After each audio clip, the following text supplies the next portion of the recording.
নমস্কার। তারক ব্রহ্মের মহাসম্পত্তি, সদ্গুরুর আবির্ভাব ও তার অবদান নিয়ে আলোচনা চলছে। সদ্গুরু যোগেশ্বর শ্রী শ্রী আনন্দমূর্তিজির অবদান নিয়ে আলোচনায় গত পর্বে তার আধ্যাত্মিক দর্শন ও আধ্যাত্মিক সাধনা পদ্ধতি নিয়ে কিছুটা আলোকপাত করা হয়েছে। এবার তৃতীয় তত্ত্ব হল সামাজিক দৃষ্টিভঙ্গি। সমাজ সচেতন ব্যষ্টি মাত্রেই এক নূতন সমাজ গড়ার চিন্তা তথা চেষ্টা করে থাকেন, কিন্তু মূল সমস্যা হল এই সমাজের ভিত্তি কেমন হবে, তার রূপরেখা বা দৃষ্টিভঙ্গি। এই দৃষ্টিভঙ্গির তারতম্য ভেদেই বিভিন্ন ব্যষ্টি তথা সংস্থার মধ্যে পার্থক্য দেখা দেয়। এই দৃষ্টিভঙ্গির পার্থক্যের জন্যই সৃষ্টি হয় বিভিন্ন দল, উপদল, জাতপাত, ধর্মমত, সম্প্রদায় ইত্যাদি। পরিণামস্বরূপ আসে দ্বন্দ্ব, সংঘর্ষ, রক্তপাত, অশান্তি। সুতরাং কী হবে সেই নূতন সমাজের ভিত্তি? দেশপ্রেম, সাম্প্রদায়িকতা, জাত্যাভিমান, মেকি মানবতাবাদ, না অন্য কিছু? শাস্ত্রে বলা হয়েছে সমানম এজতে ইতি সমাজ, অর্থাৎ সকলে মিলেমিশে একসঙ্গে এগিয়ে চলার নাম সমাজ। এক ও অদ্বিতীয়, অনাদি অনন্ত, আনন্দঘন সত্তা পরমপুরুষ এই মহাবিশ্বের স্রষ্টা। এই পরিদৃশ্যমান জগৎ, মানুষ, পশু পক্ষী, উদ্ভিদ সবই পরম পুরুষের মানস কল্পনায় সৃষ্ট। তিনি সবাইকার পিতা, বিশ্বপিতা। তিনি সবাইকার একান্ত আপনজন, পরমপ্রিয় বাবা। আমরা সবাই তার সন্তান, সবাই ভাই বোন, সবাই এক বিশ্ব পরিবারের সদস্য। এই বিশ্ব ভ্রাতৃত্বের প্রেরণায় সবাইকে নিয়ে মিলেমিশে একসঙ্গে এগিয়ে চলার নামই সমাজ। আবার মানুষ হলো সৃষ্টির শ্রেষ্ঠ জীব, তাই জীবজগতের অভিভাবক হিসাবে তাকে অপরাপর জীবের কথাও ভাবতে হবে। এই নিখিল বিশ্বে মানুষ যেমন ঈশ্বরের সৃষ্টি, তেমনি মনুষ্যতর জীবও সেই ঈশ্বরের সৃষ্টি। মনুষ্যতর প্রাণীদের বাদ দিয়ে শুধুমাত্র মানুষের জন্য যে মঙ্গল কামনা, এর নাম মানবতাবাদ। মানুষের মধ্যে যে প্রাণীন সত্তা মানুষকে মানবতাবাদে উদ্বুদ্ধ করে, সেই সত্তাবোধটাকে যদি সমগ্র বিশ্বে ছড়িয়ে দেওয়া যায়, তবেই মানুষ হিসাবে তার অস্তিত্ব সার্থক হয়ে ওঠে।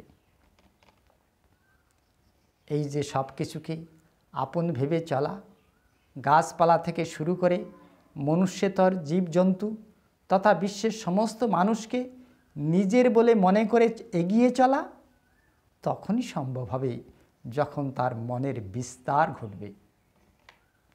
সে ভাববে এই বিশ্ব ব্রহ্মাণ্ডের প্রতিটি অণু, পরমাণু, ত্রাসরেণু সেই একই পরম পুরুষের অভিব্যক্তি।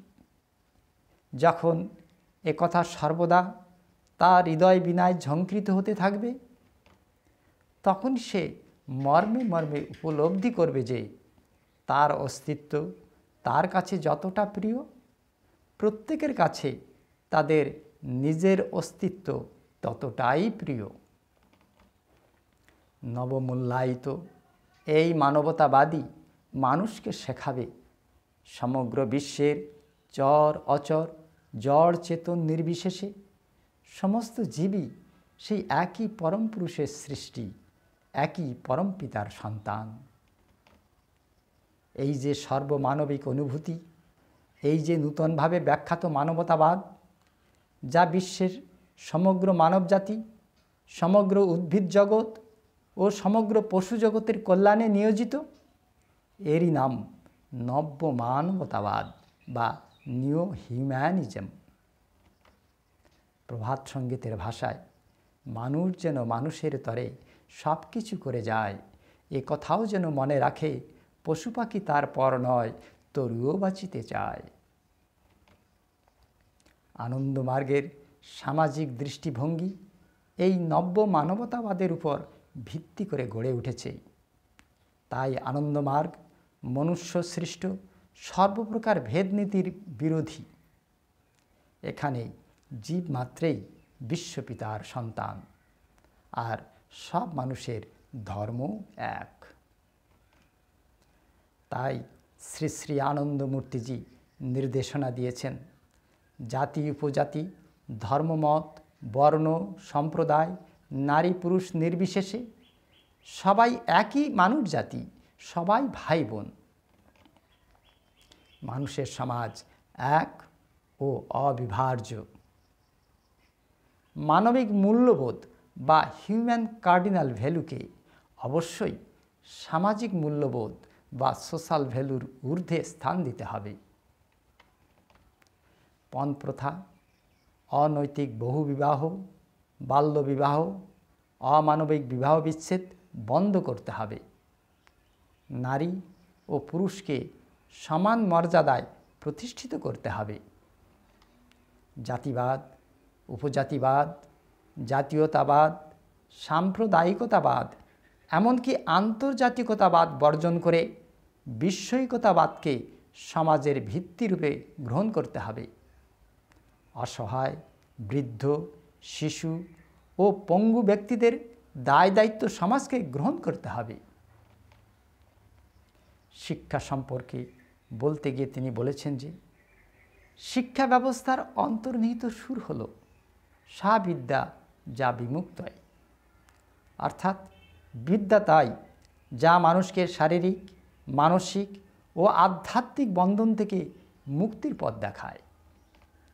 তিনি আরও বলেছেন, কেবল মার্জিত ব্যবহারটুকুকে যারা শিক্ষার পরিচায়ক বলে মনে করে থাকে তারা মহা ভুল করে।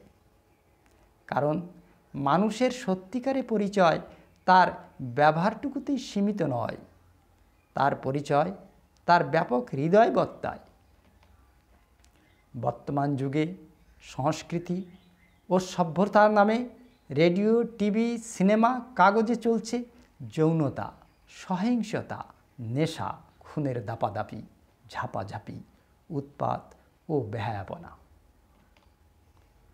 সংস্কৃতির এই অবক্ষয় রোধ করতেই তিনি নির্দেশ দিলেন, art is not for art's sake, but art is for service and ব্লেসেডনেস।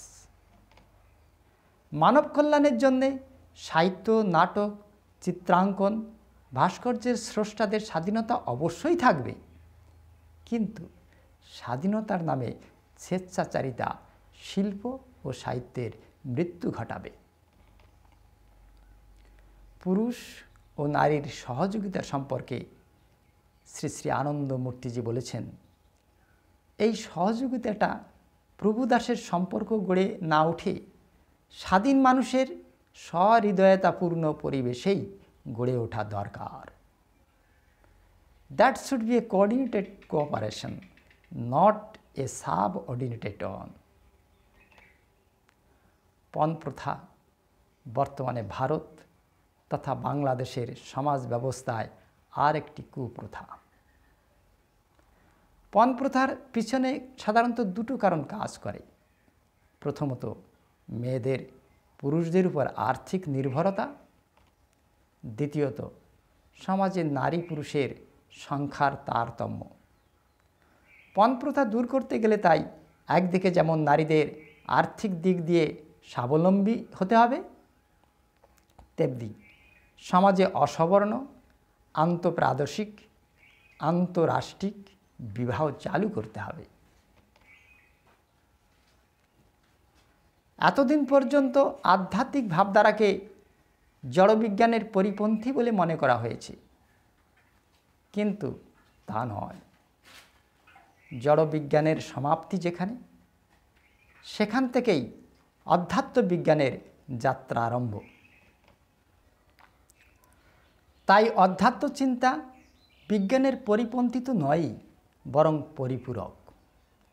বিজ্ঞানকে আমরা সভ্যতার অভিশাপ নয়, সভ্যতার আশীর্বাদ বলেই মনে করি। শ্রী শ্রী আনন্দমূর্তিজির ভাষায়, জীবনের প্রতিটি ক্ষেত্রে সামাজিক, আর্থিক, মানবিক তথা আধ্যাত্মিক প্রতিটি ভূমিতেই মানুষকে অধিকার সচেতন করে দেবার নামই জ্ঞান বিস্তার করা, আর এই অধিকারের পূর্ণ প্রয়োগের নামই বিজ্ঞান সাধনা। তাই বিজ্ঞান দ্রুত গতিতে এগিয়ে চলেছে, এগিয়ে যাবেও। বিজ্ঞানের নিন্দা করে কেউ তার অগ্রগতি রোধ করতে পারবে না। যে এ ধরনের চেষ্টা করতে যাবে সে নিজেই পিছিয়ে পড়বে, বর্তমান জগৎ থেকে বাতিল হয়ে যাবে। আমাদের আজকের এই ধারাবাহিক আলোচনা এখানে শেষ করছি। সবাই পরমপিতার কৃপায় সুস্থ থাকুন, শান্তিতে থাকুন, আনন্দ লাভ করুন। সবার কল্যাণ হোক। নমস্কার।